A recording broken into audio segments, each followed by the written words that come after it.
जरा वेळ निवांत बसलेच होते की तेवढ्यात मैत्रिणीचा कॉल आला.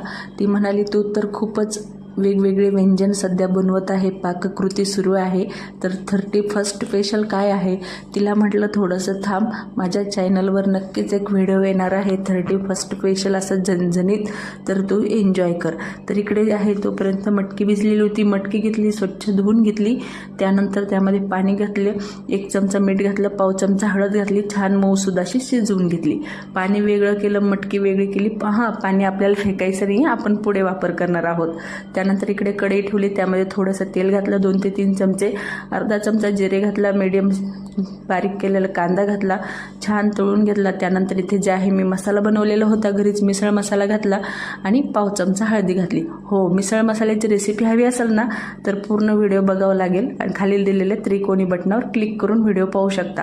छान अशी मटकी फ्राय केली, कोथिंबीर घातली आणि काय दिसतीये मटकी. चला आता मस्त असा त्याचा मिसळ बनवूया, झणझणीत मिसळ रस्सा बनवूया. तर इकडे दुसरीकडे घेतली, त्यामध्ये तेल घातलं, अर्धी वाटी तेल घातलं, अर्धा चमचा मोहरी घातली, पाव चमचा जिरे घातले, छान तडतडले की एक मीडियम साईजचा कांदा घातला, छान असा तळून घेतला. बघा किती खरपूस असा तळून घेतलाय. त्यानंतर शिल्लक राहिलेला मिसळ मसाला जो आहे यामध्ये घालून घेतला आणि व्यवस्थित असा मसाला तळून घेतला. त्यानंतर इकडे जे आहे मस्त अशी कांदा, लसूण, आलं, थोडीशी हावरी अशी ग्रेव्ही बनवलेली होती ती घालून घेतली. हा सुद्धा व्हिडिओ पूर्ण चॅनलवर आहे, खालील दिलेल्या त्रिकोणी बटनावर क्लिक करून पाहू शकता.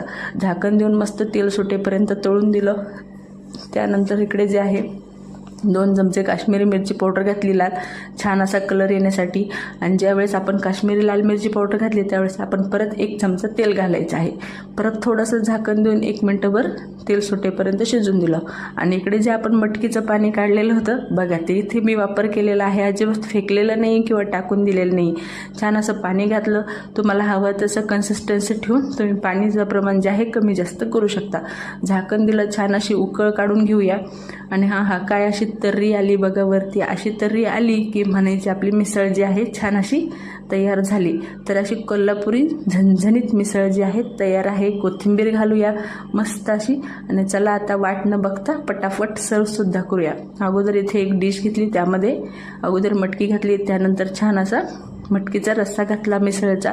त्यानंतर फरसाण घेऊया, थोडंसं दही घेऊया आणि मटकीवर आपली जी मिसळ आहे त्याच्यावर फरसाण, कांदा, कोथिंबीर घालायला विसरायचं नाही. त्यानंतर इकडे जे आहे पाव घेतली आणि एक्स्ट्रा ज्याला शॅम्पल लागेल त्यासाठी रस्सा शॅम्पलसुद्धा ठेवलं बरं का. आणि अशी आपली झणझणीत मिसळ तयार आहे. वाट न पाहता खाली दिलेल्या त्रिकोणी बटनावर क्लिक करून पहा आणि रेसिपी